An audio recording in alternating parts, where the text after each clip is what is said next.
मुझे लगता है जो हनुमान बेनीवाल का व्यवस्था परिवर्तन का नारा है, उदयपुर वाटी में तो 100% साकार होने वाला है। शिक्षा से बढ़ के कुछ भी नहीं है। अगर शिक्षित है आदमी तो उसके पास सब कुछ है। शिक्षा से बड़ा कोई धन नहीं होता। कल हम आ रहे थे बोर्ड की तरफ से, कुछ मजदूर एक डंडे का काम कर रहे थे, उन्होंने हमें गाड़ी रोक के रुकाया, बोले बोले भाई जी माने भी जोड़ जाओ हनुमान जी। एक जन भावना है कि हनुमान बेनीवाल मुख्यमंत्री बनना। मुझे नहीं लगता है कि ये उन लोगों की बस की बात है। एक बार ये मुझे लगता है हनुमान बेनीवाल की बोतल ही उदयपुर वाटी को लाके पानी देगी। नमस्कार, मैं रतन सिंह आज आ गया हूँ डॉक्टर विकास गिल के पास में, जो राष्ट्रीय लोकतांत्रिक पार्टी से चुनाव लड़ रहे हैं उदयपुर वाटी को लेकर। चलिए उनकी रणनीति जानेंगे। हमारे साथ जुड़ गए हैं विकास गिल, इनसे बात करते हैं सदस्यता को लेकर। सर बताइए।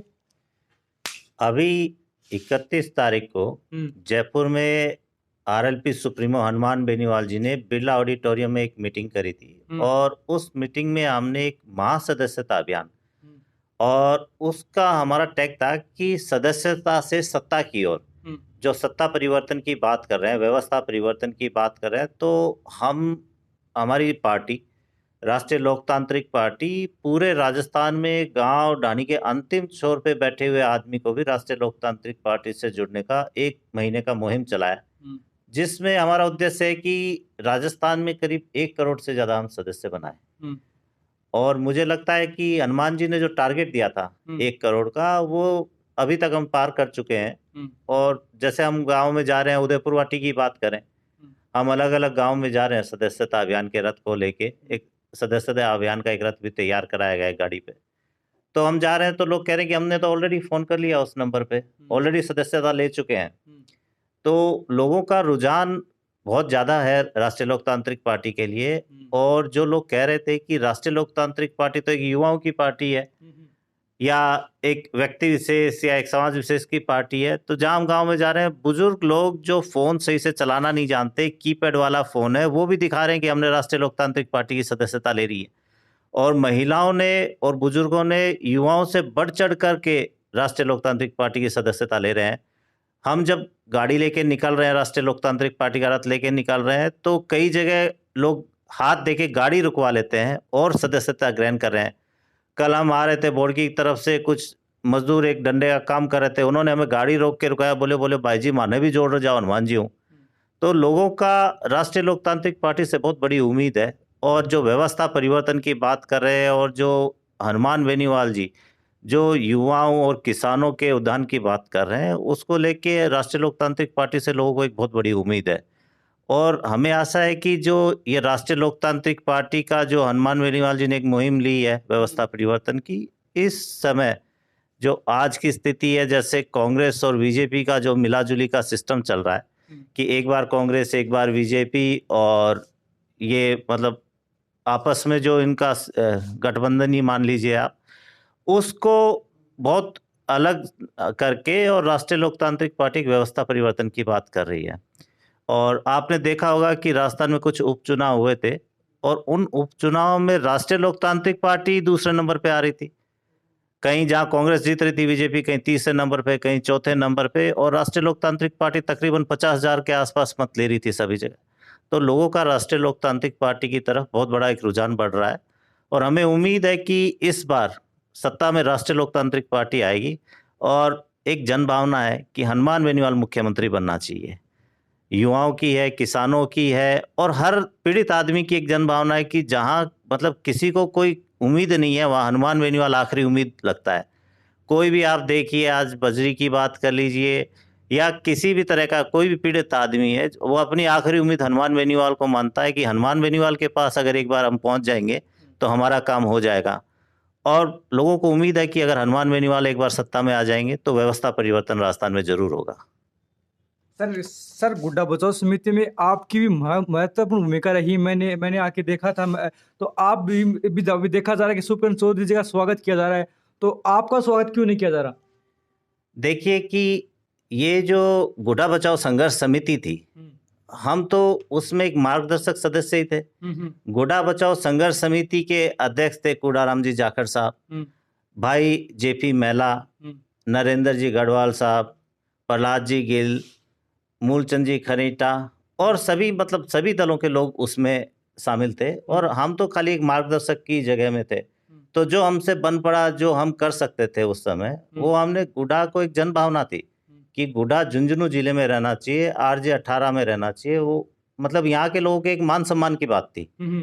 उसको लेके एक संघर्ष था। और जब यहाँ पे गुडा बचाओ संघर्ष समिति का जो एक मीटिंग हुई थी, उसमें इतना बड़ा जनसमूह आया कि शायद गुडा में उससे बड़ा जनसमूह कभी एक साथ इकट्ठा नहीं हुआ था। और ये गुडा बचाओ संघर्ष समिति के अलावा भी कुछ लोग अपने अलग तरीके से संघर्ष कर रहे थे। रामोदार जी जैसे अनशन पे बैठे हुए थे, कोई लोग ज्ञापन दे रहे थे। तो सरकार ने सभी की जनभावना को देखते हुए और गुडा तहसील को झुंझुनू जिले में रखा। अब ये संघर्ष तो जनता का था, इसमें कोई भी अपना श्रेय लेना चाहे तो मुझे नहीं लगता कि किसी एक इंडिविजुअल आदमी का इसमें कोई श्रेय है कि मैंने ये सारा काम करा दिया। आज जब गुडा बचाओ संघर्ष समिति को जब धन्यवाद की बात आ रही है, तो अब आप देख रहे हैं कि जो हमारे पूर्व विधायक साहब हैं, स्वागत उनका हो रहा है।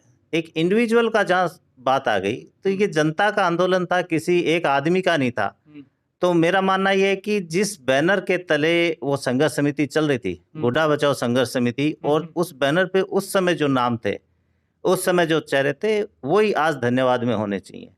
अगर हम इसका, ये राजनीति से बहुत ऊपर उठ के एक आंदोलन था, इसमें किसी प्रकार की कोई राजनीति नहीं थी, कोई दल नहीं था, कोई पार्टी नहीं थी, ये एक जनभावना का आंदोलन था। और आज अगर हम इस मुद्दे पर राजनीति करेंगे, आज धन्यवाद यात्रा में किसी पार्टी विशेष की बात करेंगे, किसी व्यक्ति विशेष का ही स्वागत किया जाएगा, तो मुझे लगता है कि इस मामले में राजनीति नहीं होनी चाहिए। अगर आपको अपनी मीटिंगें करनी, अपना स्वागत करना, अपन अलग तरीके से करें।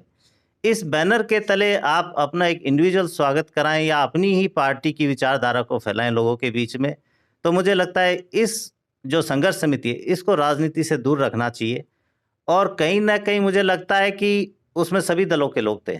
अगर आज कोई व्यक्ति विशेष या किसी पर्टिकुलर पार्टी की बात उस मीटिंग में होगी, तो कहीं टकराव की स्थिति हो सकती है। तो मैंने अपने आप को उससे पीछे कर लिया कि ये जनभावना का मामला था, इसमें कोई राजनीति नहीं होनी चाहिए। तो मैं आज उस धन्यवाद यात्रा से इसलिए दूर हूँ कि मैं वहाँ किसी भी प्रकार के कोई टकराव की बात नहीं करना चाहता, क्योंकि राजनीतिक विचारधारा हो सकता है हम लोगों की अलग अलग हो, लेकिन सामाजिक मन तो एक ही है। जनभावना की बात थी, लोग झुंझुनू में रहना चाहते थे, उस मुद्दे पे हम सब एक हैं और आज भी एक हैं। और अभी तो धन्यवाद यात्रा मुझे लगता है कि कुछ ज़्यादा ही जल्दी कर दी है, क्योंकि ये तो एक मतलब शुरुआत ही हुई है। आज आरजे 18 में गुडा तहसील रह गई है, लेकिन गुडा तहसील के बहुत महत्वपूर्ण काम बाकी रह गए हैं।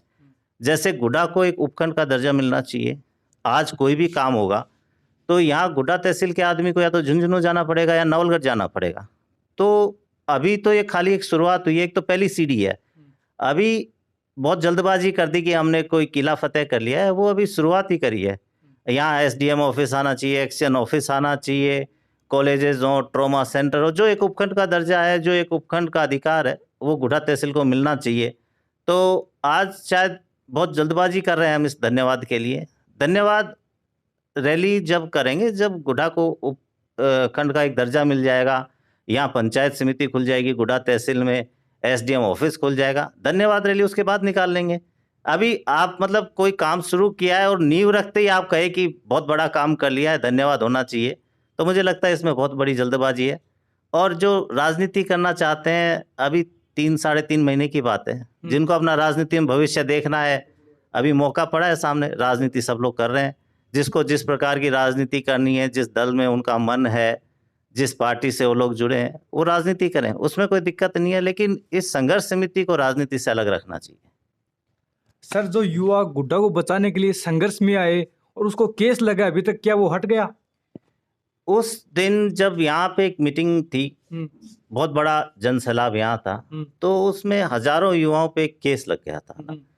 तो हम चाहते हैं कि ये धन्यवाद तो बाद में हो, उन युवाओं के भविष्य को देखते हुए उस केस को वापस कराने के लिए हमें संघर्ष थोड़ा करना चाहिए।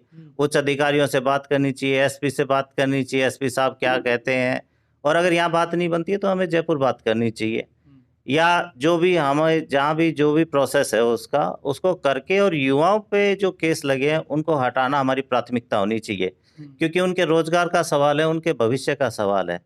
अगर उन पे केस रहेगा, उनके रोजगार में दिक्कत आ सकती है, उनके कहीं सिलेक्शन में दिक्कत आ सकती है, परीक्षाओं में दिक्कत आ सकती है। तो ये जो प्राथमिकता हमें वो केस हटाने की होनी चाहिए। सर मैं जानना चाहूँगा आगामी चुनाव को लेकर आपकी क्या रणनीति रहेगी? अभी ये पहले अपन ये जो गुड्डा बचाओ संघर्ष समिति की जो बात कर रहे थे और वो जो युवाओं पे जो केस वगैरह की बात थी, तो पहले हमारी प्राथमिकता ये है कि गुड्डा की जो जनभावना थी और आज जो था केस वाली बात जो आप कर रहे थे, तो मैंने हमारे जो सुप्रीमो है, पार्टी सुप्रीमो हनुमान जी बेनीवाल से उनसे बात करी इस बारे में और गुड्डा को उपखंड का दर्जा दिलाने की भी बात करी। तो कल नारायण जी बेनीवाल साहब, खीमसर विधायक, और पुखराज गर्ग साहब विधायक भोपालगढ़, वो दोनों कल गुड्डा आएंगे। और मैं तो जनता से अपील करूंगा कि कल जब वो गुड्डा है तो ज़्यादा से ज़्यादा लोग मिलके उनको अपनी बात रखें कि वो जो केस लगे हैं वो हटने चाहिए और गुड्डा को उपखंड बनवाने का जो दर्जा है उसमें हमारी पार्टी पूरी जोर से मदद कर रही है।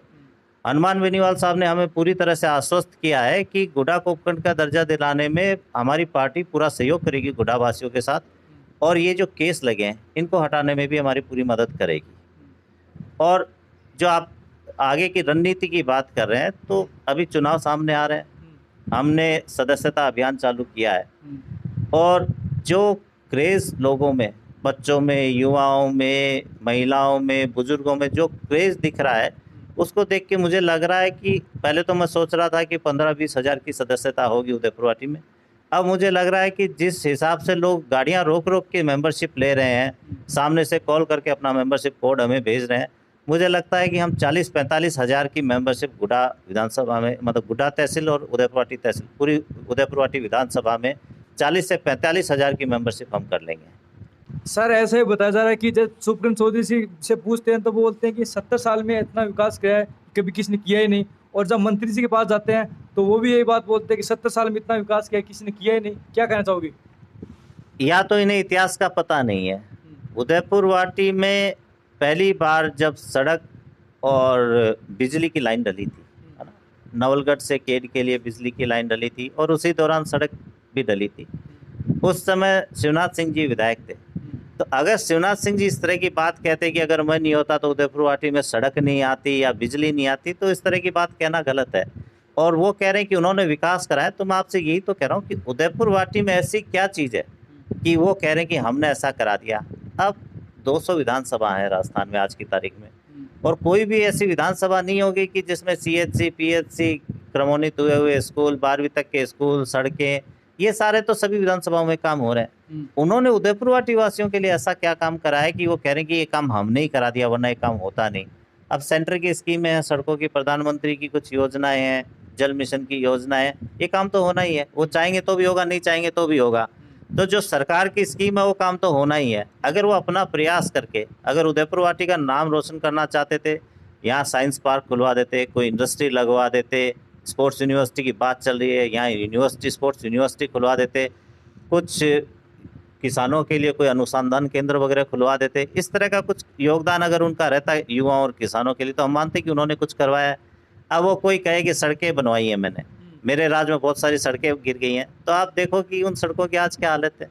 3-4 साल सड़क नहीं चली, आज उन सड़कों पे चलने जैसी हालत नहीं है, अब वो सड़कें दोबारा बन रही हैं।